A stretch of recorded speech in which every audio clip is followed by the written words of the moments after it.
never ever move to Orange County unless you can handle these 6 things that we're going to talk about. So let's start with, we're going to talk about price, right? So unless you know how little or far, depending on where you're from, your dollar is going to stretch. I mean, if you're from areas like LA or Northern California, Silicon Valley, you're going to think Orange County is a bargain. But if you're from lots of other places around the United States, or, you know, there's many international cities that are way, way more expensive than Orange County. So, but if you're from many, many other places in the United States, you may be surprised by how far your dollar does not stretch. Yes, I've had people reach out. They had like a 6,000 square foot house for 3 people, and they're like, can we find anything like that here? And I'm like, what's your budget again? Because it's gonna cost you a lot. I mean, and that's just the thing. Like, you know, you're again, and this is all dependent on, like you were mentioning, where you're from, because that variation is crazy. Like if you're from like a big city, probably not feeling, you know, so expensive. But if you're from like, let's say the Midwest, where again, your median price range is just much, much lower, it's gonna feel, again, like it's just gonna be very different on your budget for sure. Yeah, and it really depends also what city you're talking about, because a lot of people come to this channel, they're thinking about Irvine, and then they are really surprised by how far their dollar does not stretch in Irvine specifically. Yes. But there's lots of places that are like Irvine that give you what you want out of Irvine that aren't anywhere near as expensive. Yeah, and so like we do a lot of videos about Irvine because you, the people, have told us through our views that you like Irvine. And so the thing is that, so Irvine's kind of just known internationally, which is kind of blowing my mind because I grew up in Orange County.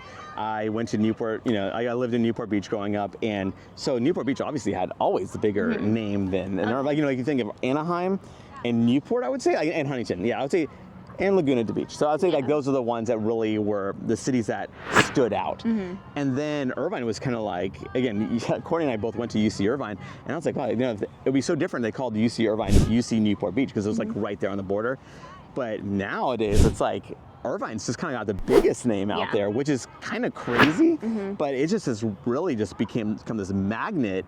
And like, in fact, we were in England, like last year, and people were saying, oh, where are you from? And he said, Orange County. They had no idea what that was. Like, well, we've been to Irvine. Is it close to there? And like, actually, Irvine's in Orange County. So it's just one of those things where Irvine, because of that name brand recognition, and rightfully so. I mean, obviously, it's got like it's great out of a lot of things, but because of that, a lot of people are attracted to it, and the prices in Irvine are surprisingly expensive.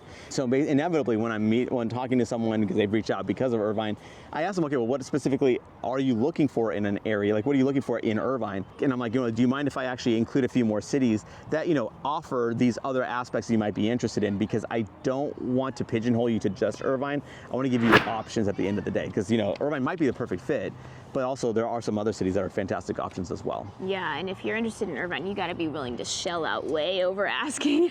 At least at present, like Irvine's got that, just like that people are just drawn to it. So before we continue, let's introduce ourselves. I'm Sean Dezahd. And I'm Courtney Dezahd, and we are licensed real estate agents here in the state of California. And if you're watching this channel, you might be thinking, wow, Sean, I love Orange County. I love the weather. I love the beaches. I love the perpetual spring and fall. And I can't wait to move out here now. The problem is I'm not local. I may be out of state. I may be out of the country, so I don't know what to do. And I totally get that. That's when you reach out to us. We can have that conversation, find out specifically what you're looking for, be your boots on the ground, really tour these homes, even virtually, so you get a sense of what's going on here. So that way, when you do come out here, your time is spent super efficiently. So what you want to do is you want to give us a call or shoot us a text. Yes, that number is a cell phone, so you can call us or text us, or you can use WhatsApp if you're outside the country. Another reason you should never ever move to Orange County unless you're okay with the lack of seasons. Now this sounds kind of weird because the main reason people move other than a job is because of the weather, because the weather is so nice, so fantastic, you're never going to get anything better. But some people, they actually like the seasons. Maybe they grew up in the mountains and they want that white Christmas. They want to be able to go skiing. They want that kind of stuff. I personally don't really care about that. But they miss the fall, right? We don't have a fall here. Somebody the other day. Oh, no, we have the fall. We have perpetual spring and fall. We just don't have summer and winter. Well, we don't have the leaves that change. Yeah, well, that's true. Yeah, we have, we don't get any color changes or anything like that on the leaves. So yeah, that's for sure. So just be aware of that. I mean, we do have Big Bear, right? Like, so if you like skiing, about 90 minutes up the road, you do have a mountain. Big Bear is fine for what it is. It's a local mountain, which is great, but you're not getting world-class skiing and snowboarding options in Big Bear. You're definitely wanting to go to Mammoth, to Lake Tahoe, like that. Or even onto Utah. Onto Utah, or to Colorado. Easy flight to Utah. Aspen. Yeah, to Colorado, yeah. Aspen. Yeah. So you do have like, yeah, those are going to be more of a flight or a long car ride. Whereas, you know, again, but if you have that itch, you want to scratch it, we do have options, but again, it's not world class. No, it's just for fun. It is fun, but it's not for high level skiers. And then just a little caveat to the weather. I think sometimes people sort of get confused with what the weather is really like in Southern California. I think a lot of times they're confused by how much cooler it is. They think it's going to be like Florida. I mean, look, I'm wearing a sweater right now. This is pretty typical. I mean, I'm always cold, but I mean, this could literally be any time of year I'm wearing a light sweater, because unless you're in the dead of summer, it's usually got a nice little breeze going, and it's usually colder than what people think. The Pacific Ocean is much colder than people think. No humidity. Yeah, we have very little humidity, so that's just something that, you know, you got to be aware of in terms of the weather. Yeah, I would say that I think you do run a little bit colder as far as like a light sweater. Not to say that, like, there are definitely times, like, actually, you always talk about how your mom, when she was, like, first working way back when, like, she used to work at Nordstrom's, and, like, their #1 seller was actually, like, light jacket kind of thing, because people just would assume that they just show up in flip-flops and tank tops, and, like, they'd be totally fine. You're like, well, it actually does, especially in the evenings, it does kind of get a little bit chilly. That, you know, the Pacific Ocean brings that cool breeze in, which I love, but at the same time, if you're just not ready for it, it's just, you know, you're kind of, like, thrown off. So it's not like we don't, you know, again, we have, it's, again, fantastic weather, but it's just like, you know, just be ready that you might want to pack a light jacket with you. And it does rain here too. I mean, I think on occasion. People get surprised by that as well. Another reason that you should never ever live in Orange County, unless you're aware of the fact that we don't have beautiful, lush greenery landscape. Wait, I see, this is green, this lawn. I have a friend that lives in North Carolina, and she always sends me pictures of just how beautiful it is there. The forests. The forest. We have the Cleveland National Forest. That is brush. That is dead grass. That's what we have. For me personally, because I have very much nostalgia for the Southern California landscape, I think it's beautiful. But I think objectively speaking, it's not the most beautiful landscape. Well, it depends. Like if you're looking at the beach, that is incredible. The harbor, yes, beautiful. But like, yeah, as far as like the general terrain, especially as you go inland, not, again, I would say like your typical beauty. It's brown 11 months out of the year. There's that 1 month that it's nice. That's true. Depending on when the rains came, that 1 month will be green, and then it's brown. Yeah, there you go.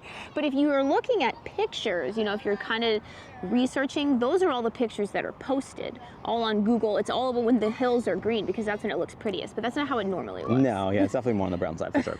Never live in Orange County if you're worried about natural disasters. So California is just a state that has natural disasters. I mean, obviously we have earthquakes. You know, we don't really care about them because we grew up with them.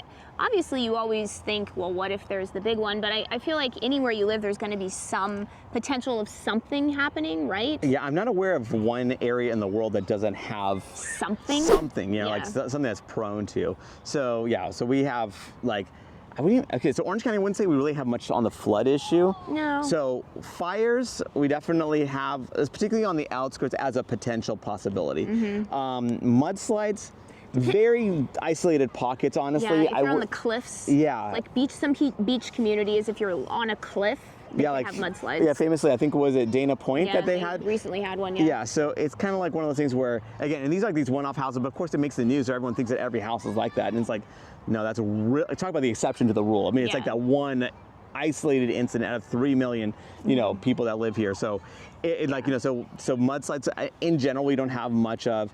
Fires are legit. I would think that's a legit. But like, even then, it's like, are you on the canyons? Like, are you right on the canyons, or are you on like kind of by one of these big parks where it's like a lot of undeveloped land? And then of course you have more of that predisposition because undeveloped land tends to, if it burns, it can burn like pretty quickly. And if you're like literally like on the edge, like for me personally, I would have no problem being maybe a few houses in from that. For me personally, it's just that. But if you're on the edge, even I would be like, I don't know if I want to be right on the edge. It just feels like it's a little too close for comfort, because it's amazing. The brush can burn, and then all of a sudden you hit any developed land at all, and the firefighters are here just containing it, doing an amazing job. So it's very rare that we lose any homes, but again, of course, if you're even a few rows in, most likely you're all good. And then when it comes to earthquakes, like you were saying, we don't really like if it's a 4 on the Richter scale, I don't think I'd get out of bed. Like, so it's pretty rare. Obviously, there is that possibility of of a huge earthquake. That is true. But again, these homes are also built with like earthquake in mind. It's not like this is a shock. We're not really built out of brick and stone. We're built out of things that are usually pretty flexible, that flex with the earthquake. So fingers crossed, nothing really bad happens. But again, like, you've heard these bad incidents that happen like in LA and stuff, but usually it's like the old buildings. And again, we don't have old stuff in general. So we're already built with that in mind. Yeah, and a lot of the older buildings that we do have, maybe like in downtown Santa Ana, those are all retrofitted. Yeah, I mean, it's been, California is known for being bureaucratic when it comes to its laws, but those I actually agree with, and I'm glad that they did that. We grew up always in elementary school being told that California was going to break off into the ocean, be terrified. San Andreas Fault. Yeah, and that a giant tsunami was going to come kill us all. So we kind of like grew up with that. So it's not really something we think about. No, and again, I remember actually when I went to Newport Harbor High School, like that building was built a long time ago, and I remember they actually retrofitted it, and it's like, I just remember the teacher saying, now this is a tank. I mean, like, the chance of this thing having any issues, because they just put so much steel and rebar into that it should stand the test of time. And now we're just going to add a little one that we didn't think of earlier, but it just came to us. So never ever move to Orange County unless you're okay with paying the high taxes. They call it the sunshine tax. I mean, it is what it is. California is one of the worst states for taxes. Yeah, so they get you multiple different ways. Obviously, you have your federal tax, of course, income tax. Then you have your state income tax, which is one of the highest in the country. If you're in especially if you're a higher tax bracket earner. So which you get hit with that if you live here. Yeah, you also have sales tax. I would say we're not necessarily super high. We're just kind of there. Like, so we certainly, so some states, like, they don't have income tax, but they have sales tax. In other states, they have no income tax, but they have income tax, but they have no sales tax. So it's all over the place as far as how they do it. We have both. So we have that. Our property tax rate, I will say, is a little bit on the lower side, given that 1.1% of your assessed value of your property per year for property taxes. And that, because of Proposition 13, stays fairly fixed. So it can only go up a maximum, that assessed value can only go up a maximum of 2% per year. And we've certainly had many years where the value of the home went up blew that way out of the water. Like, we've had 20% run-ups, 30% run-ups on certain years. And so the property taxes don't necessarily catch up. Like, so some people that have owned forever, their property tax rate is insane. Like, they're paying like $1,000 a year for something that's like, $1.5 million home. And we have a little, like, there are a bunch of little caveats to all this stuff, right? So, because we actually have people reaching out from within California itself, so the Bay Area, LA, or whatever, depending, there's this prop, I believe it's Prop 19, where you do have the possibility of transferring your property tax basis to the new property. Again, there's a lot of rules. Again, I think it's like 55 and older, or there's like first responder. There's like a few different caveats, but mostly it's for 55 and older, where you're transferring your primary, like if you're transferring your primary residence, you can actually kind of achieve that. And I actually have several clients that are actually working on that as we speak. They're right about that age where they want to transfer their property tax basis over to their new home, because obviously that's a massive savings. And since we did go a little bit into taxes, the high taxes, sort of an add-on to that is so we're just adding on to an add-on. Yeah, we're adding on to an add-on, which we had already planned. Yeah, this one we did plan. Yeah, which is the fees of HOAs. So if you are in a community in an HOA, and then the Mello-Roos taxes, depending on how old the community is that you're in. So these are things that you have to be aware of. Yeah, so like HOA dues, obviously that tends to be new-ish construction. In Orange County, that's like honestly 1980s in New York, really. True. So it's not just for homes that are like, condos and townhomes, of course you're gonna have HOA dues. But then some of these housing communities, they have HOAs because they have like common, like they have community facilities or whatever. And you may have actually 2 HOA dues, because let's say you're in Irvine, you may have like your HOA dues for your own little neighborhood, but then also you're part of, let's say, Woodbridge, which is you have even more amenities. So that's kind of where, again, that's where we have that conversation to let you know what all those fees are. And then layering on top of that, for like Mello-Roos, we're talking about like newer construction. I'll say, like, as a general rule of thumb, let's say the year build of age like 2000 and newer, the year 2000.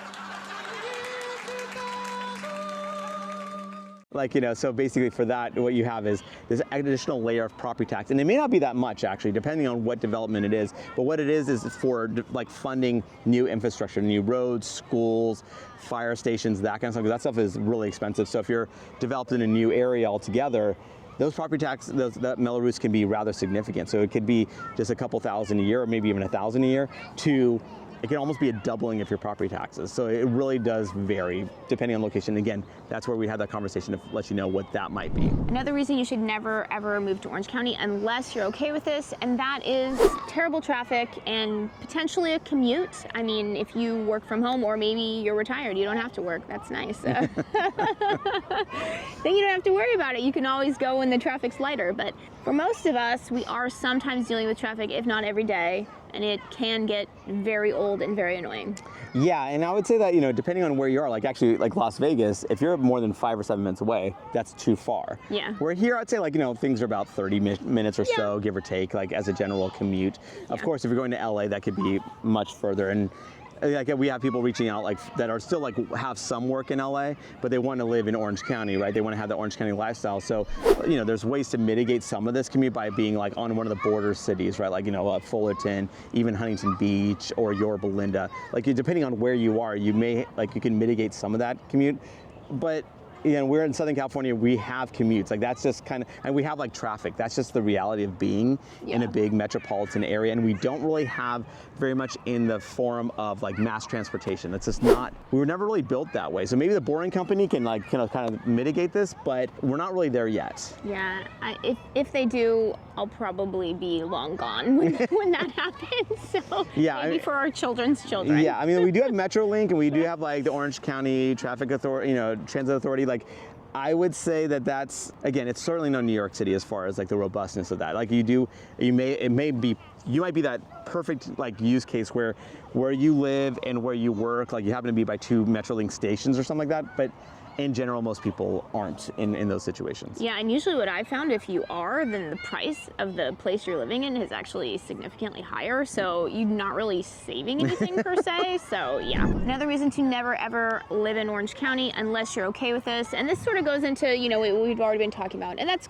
general cost of living, right? We talked about the cost of housing, of course, taxes, of course, but then things like utilities are expensive, energy is expensive in California, even just miscellaneous items, I would say, are a little bit on the pricier side in California, in Orange County. So yeah, it's just a higher cost of living. So like Wallet Hub is one of these places where they kind of give you like this average, like, so a 100 score is your average price in the United States, right? So Orange County, like, there's like 5 different criteria, 5 different categories. And so Orange County, obviously, for like 3 of the 5 is actually relatively average, and then like energy, like so you like utilities and obviously housing, kind of blow it out of the water. Yeah. So that's where, like, particularly the housing, right? Obviously, that's just crazy in relation to your general or the median price for the United States. Yeah, but what I'll say as far as like Orange County is concerned, it's like, there's ways to mitigate some of this like stuff. Like, so for instance, if you put solar in, like that could help mitigate some of your energy costs.